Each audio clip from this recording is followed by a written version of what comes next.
Vous êtes salarié et envisagez entreprendre, alors vous regardez la bonne émission. Bienvenue dans Parcours. J'accueille aujourd'hui Alexandre Béchet, fondateur d'Acasport. Comment allez-vous, Alexandre? Très bien, et vous? Ça va, très bien. Merci à vous d'être présent aujourd'hui.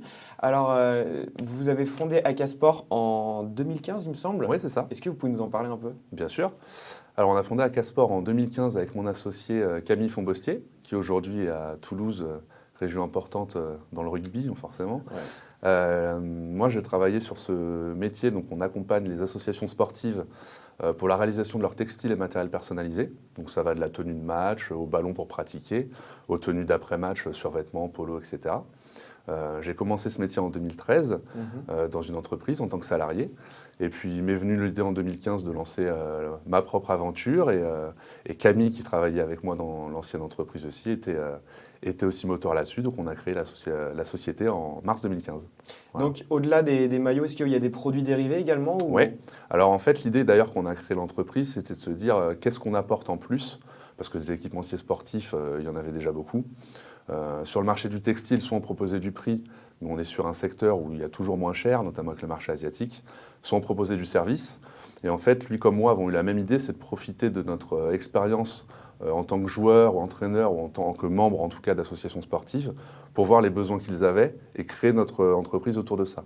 Et l'idée, c'est de créer du service. Et aujourd'hui, on est leader dans la création de boutiques en ligne pour les associations sportives. C'est-à-dire qu'on leur permet de créer leur marketplace en proposant 10 à 15 produits, pour répondre à votre question. Et les licenciés ou les supporters achètent les produits sur notre site. Et nous, on gère tout, de la commande au SAV, en permettant aussi aux associations de récupérer un peu d'argent sur chaque vente. Ça veut dire qu'effectivement, on fait le métier classique d'équipementier en faisant les tenues de match, les ballons, les boucliers de percussion sur le rugby, les poteaux pour le handball, etc. Et on va maintenant aujourd'hui jusqu'au mug, jusqu'au porte-clés pour créer tout le merchandising et les goodies pour les associations. Donc je suppose qu'on est sur des associations de petits formats, si on est sur de 15 à 15 produits. Absolument. Pour caricaturer, souvent je dis que nous, nos clients, c'est ceux qui achètent. C'est-à-dire que sur chaque sport, en fait, tous les clubs professionnels, eux, ils sont équipés en direct par des marques connues comme Nike, Adidas, Hummel, enfin des grandes marques, qui les équipent pour de la visibilité parce que ces équipes-là passent à la télévision. Il arrive un niveau où en fait, ça n'intéresse plus les grandes marques et donc là, les associations achètent leurs produits et nous, ça devient notre cible. Et ensuite, du coup, nous, on intervient auprès de ces associations-là, en essayant de voir comment justement on peut les accompagner dans la gestion de leurs équipements, en leur disant, voilà, faut que ça reste un plaisir pour vous. Et vous, nos interlocuteurs, votre métier, c'est ou de faire tourner l'association en tant que président, trésorier, peu importe, ou alors en tant que bénévole, entraîner les équipes. Mais c'est pas de gérer cette partie-là. Et du coup, il faut nous la sous-traiter. Et l'idée, c'est vraiment de faire un partenariat avec eux, en fait. D'accord. Donc, vous l'avez esquissé rapidement. Avant ça, il me semble que vous avez fait un master d'ingénieur d'affaires. Oui, absolument. Et que vous avez ensuite évolué à des postes commerciaux. Tout à fait. Et donc là, le rugby vous a rattrapé. Donc, vous étiez joueur, vous êtes entraîneur aujourd'hui. Ouais. Et donc, il y a toujours ça un peu avec Acasport. Je suppose qu'il y a un lien avec le rugby un peu. L'idée, c'était d'être dans le sport, en tout cas, et rugbyman depuis ma plus tendre enfance, histoire de famille, mon associé pareil. Et donc, j'ai fait un master dans un domaine qui n'avait rien à voir. J'étais dans le financement informatique, où j'ai rencontré des gens en alternance qui m'ont passionné, mes deux maîtres d'apprentissage, dont un aujourd'hui à son entreprise à Boulogne, d'ailleurs, pas loin. Ensuite, on m'a proposé que ça, c'est-à-dire qu'on ne me proposait que des métiers dans le financement, alors que moi, c'était une alternance, je n'étais pas forcément là-dessus. Comment ça s'est passé pour en sortir alors? Eh bien, en fait, j'ai fait mon premier CDI malgré tout là-dedans, ça ne m'a pas vraiment plu, et j'ai vu sur Viadeo à l'époque, qui marchait aussi bien que LinkedIn, qui était un peu le truc français, une entreprise à la place de Clichy qui vendait des maillots de rugby, et je les ai contactés en leur disant, vous ne cherchez pas quelqu'un pour non pas être vendeur de maillots de top 14 mais pour développer la partie club, finalement, club amateur. Ça s'est fait comme ça. En 2 mois, je suis allé chez eux. Donc ça représentait un gros chiffre d'affaires de l'entreprise, ces clubs amateurs-là? Rien du tout. C'est-à-dire que eux, l'entreprise chez laquelle j'étais parti, ils vendaient, en fait, c'était une boutique qui vendait des maillots d'équipes professionnelles aux particuliers, en fait. Et moi, je leur ai dit, moi, je vais venir chez vous en créant une nouvelle branche, en gérant la partie justement des clubs amateurs, en essayant de les équiper. Et du coup, j'ai tout créé à partir de rien, en fait, chez eux. Et du coup, ça a très bien marché. Ce qui fait qu'en 2015, pour diverses raisons, j'ai eu l'envie de créer ma propre structure et on a fait ça avec Camille. Mais du coup, c'était un peu le crash test, ce test en CDI, là où vous avez testé votre concept, ça a marché, vous avez dit, j'ai tout pour entreprendre là-dedans. C'est ça. Alors moi, j'étais un peu Le cliché du commercial, on va dire, où en fait, bon, moi j'étais déjà dans une grande entreprise à la Défense, voilà, avoir les bons salaires, ce que vous voulez, donc me dire c'est peut-être un risque de repartir sur quelque chose où j'ai pas de visibilité. Et finalement, je le dis souvent, j'ai eu la chance d'avoir ma femme qui était comédienne, qui du coup m'a dit, en fait, tu risques rien à tenter, au pire ça marche pas et tu es commercial, tu retrouveras du travail, et puis si ça marche, tu bosseras dans ce qui te plaît, et puis c'est ce qui s'est passé, donc super enrichissant. Donc ça vous plaît encore aujourd'hui alors? Ouais, ça me plaît encore aujourd'hui. Et, avant tout, être entrepreneur, c'est monter son activité, être son propre chef, toutes ces choses-là. Parce que on me pose souvent la question, parce qu'en France, on a toujours ce rapport à l'argent. Quand j'ai créé ma structure, mes parents avaient peur et tous les autres gens me demandaient combien je gagnais. Au début, on ne gagne pas beaucoup. Je leur dis ma plus grande richesse, et aujourd'hui, c'est ce que je réponds toujours, c'est de ne pas savoir quel jour on est. Et ça, je trouve que c'est la meilleure des réponses, c'est que quand on fait ce qui nous plaît, on n'a pas la boule au ventre le dimanche soir en allant au travail. S'il faut travailler le dimanche, on travaille le dimanche. S'il faut aller chercher son fils à l'école en pleine journée, on y va. Et ça, je trouve que c'est ce qu'il y a de plus enrichissant, quoi. On est libre, on n'est pas cadré dans des horaires en particulier. C'est ça, j'attends pas les vacances. Je suis un peu tous les jours en vacances et un peu tous les jours au boulot, quoi. Vous parliez tout à l'heure du lancement, comment ça s'est passé? Comment vous avez réuni des fonds? Combien vous en avez réuni? À qui vous êtes adressé? Est-ce que vous êtes fait accompagner? Alors, on n'a rien réuni du tout. C'est-à-dire que pour la forme, on a mis 1 000 € chacun, qu'on a associé, je crois, peut-être un peu plus. On a l'avantage, nous, vu qu'on travaille avec des associations sportives, qui ont des produits très personnalisés, de ne pas avoir besoin de stock. Parce qu'en gros, l'association nous dit ce dont elle a besoin, on le fabrique et on la livre. Donc on n'avait pas besoin d'un gros investissement de départ. On a mis un petit peu pour avoir une certaine forme de crédibilité.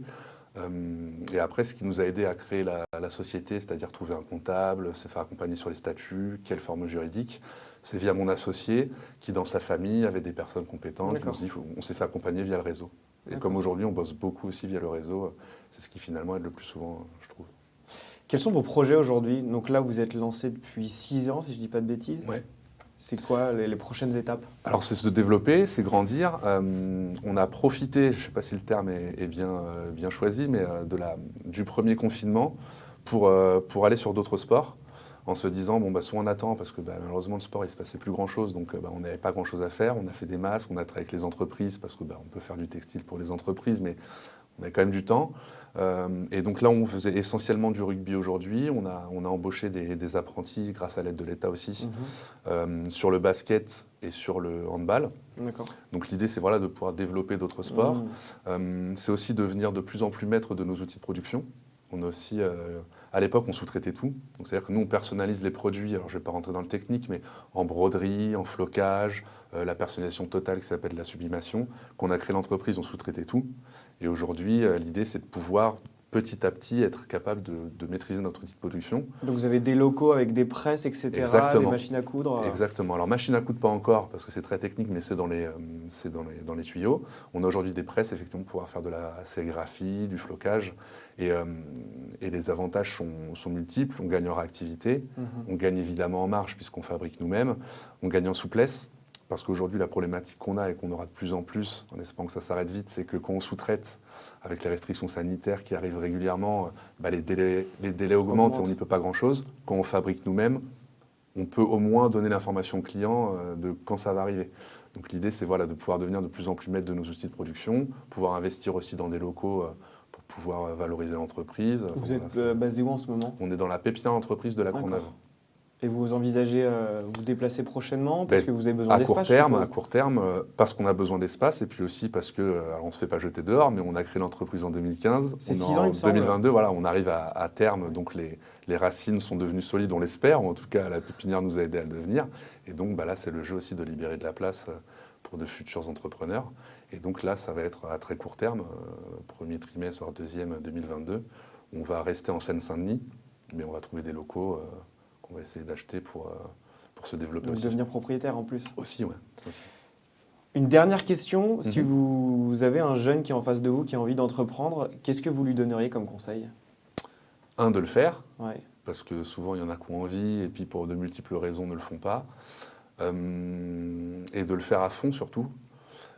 Alors c'est un peu bateau, mais il y a des statuts, nous on voit beaucoup de gens aussi qui le font en tant qu'auto-entrepreneur. Nous, c'est un statut qu'on trouve très bien quand c'est acté que c'est pour être un complément. C'est-à-dire que j'ai un métier qui me convient bien, mais j'ai du temps libre ou j'ai ma passion, j'ai envie de le valoriser un petit peu, c'est très bien. Mais on a aussi beaucoup de gens qui nous ont demandé depuis qu'on a créé l'entreprise et qui hésitaient un peu, donc disaient je vais faire auto-entrepreneur, comme ça je peux aussi bosser en même temps, et si ça ne marche pas, j'aurai mon travail. On multiplie les activités. Mais sauf que ça ne peut pas marcher une entreprise si tu t'y mets pas à 100%. Donc si tu as un projet, que tu crois en ce projet, vas-y, tente-le. Il n'y a pas de raison que ça ne marche pas si tu as bien travaillé et si tu te donnes à fond. Et au moins, si ça ne marche pas, tu sais que ce n'est pas de l'énergie que tu auras mise qui est à mettre en cause. C'est que voilà, il y a d'autres raisons, mais au moins tu seras allé à fond, quoi. Comme disait votre épouse, c'est une expérience qui est toujours bonne à prendre. Exactement. C'est toujours enrichissant. Après, même si tu dois aller dans le monde du salariat, sur le papier, dire que j'ai été capable de créer une entreprise, que je sais ce que c'est que d'être entrepreneur, pour un recruteur c'est important, je sais les contraintes que c'est toujours valorisant et du coup c'est jamais du temps de perdu. Eh ben super. En tout cas, merci beaucoup à vous pour votre Merci pour présence aujourd'hui. l'invitation. Et puis on souhaite une belle croissance avec Asport en 2022. Merci beaucoup. Merci d'avoir regardé Parcours et à la semaine prochaine.